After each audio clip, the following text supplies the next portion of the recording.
안녕하세요. 오늘 저희가 깊이 파볼 주제는 트로트 가수 김호중 씨의 음주 뱅소니 사건입니다.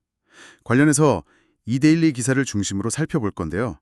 최근에 최종 판결 소식이 있었죠. 사건의 핵심 결과랑 또 법적 쟁점들, 주목할 지점들을 좀 명확하게 짚어보겠습니다. 네, 김호중 씨 사건, 정말 많은 분들이 관심을 가졌었죠. 이 기사를 보면서 최종 형량이 어떻게 확정됐는지, 또 그 과정은 어땠는지, 특히 음주 사실 인정까지 시간이 좀 걸렸잖아요. 그게 법적으로 어떻게 작용했는지 좀 자세히 들여다보면 좋겠습니다. 네, 파장이 컸던 사건이니까요. 바로 핵심 결과부터 보죠. 최종 형량 어떻게 나왔습니까? 네, 결론부터 말씀드리면 대법원 상고를 포기했습니다. 그래서 2심에서 나왔던 징역 2년 6개월, 이게 그대로 확정됐어요. 지난 19일에 상고 취하서를 제출했더라고요. 징역 2년 6개월이요. 작년 5월 9일 밤이었죠. 강남 압구정동에서 택시 들이받고 그냥 가버린 그 혐의. 그럼 작년 5월부터 구속 상태였으니까 형기 다 채우면 내년 11월쯤 나오게 되겠네요? 네, 그렇게 계산이 되죠. 근데 이 사건이 처음부터 대응이 이상했어요. 맞아요. 사고 나고 무려 17시간이나 지나서 경찰에 나타났잖아요. 운전한 건 맞다, 근데 술은 안 마셨다. 이렇게 처음엔 강하게 부인을 했었거든요.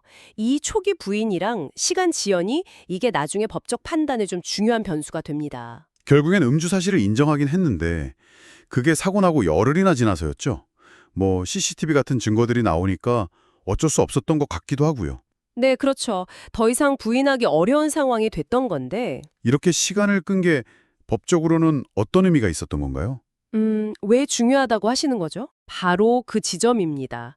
시간이 너무 많이 흘러버리니까 김 씨가 사고 당시에 혈중 알코올 농도가 정확히 몇이었는지 이걸 측정하고 입증하는 게 사실상 불가능해진 거예요. 아, 시간이 지나면 측정이 안 되는군요. 네. 그래서 검찰도 어쩔 수 없이 도로교통법상 음주운전 혐의로는 기소를 못한 겁니다. 네. 아니, 술 마시고 운전하다 사고 낸 게 거의 명백해 보이는데 음주운전 혐의 적용이 안 됐다고요? 그게 좀 이상하게 들리는데요? 그렇죠. 좀 의아하게 생각하실 수 있는데 음주운전이라는 혐의를 딱 적용하려면 사고 당시 혈중 알코올 농도 수치가 법적으로 증명이 돼야 하거든요.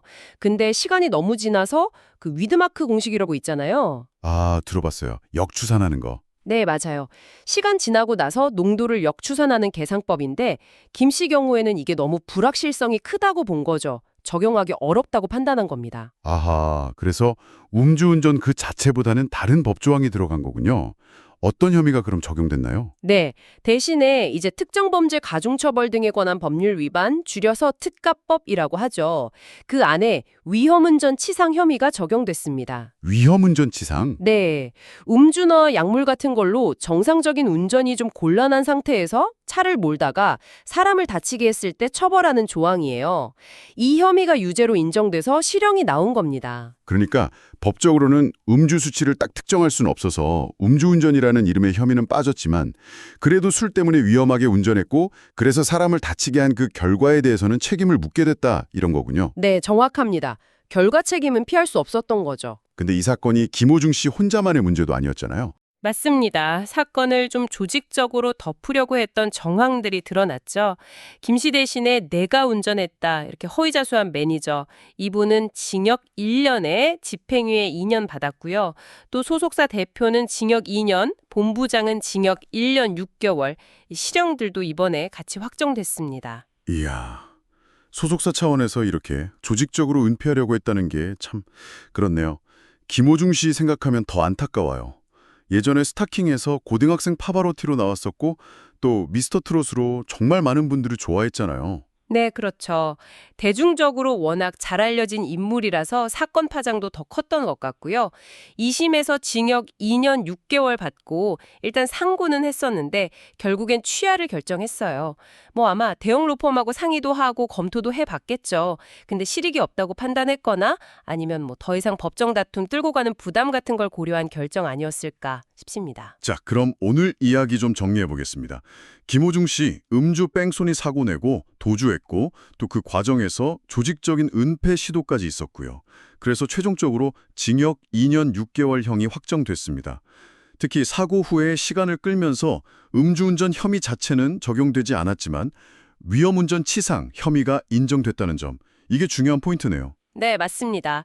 이 사건을 보면 음주 후에 도주하거나 시간을 끄는 행위가 법적 처벌에 어떤 영향을 미치는지, 또 현행법에 혹시 허점은 없는지 좀 생각해 보게 만들어요.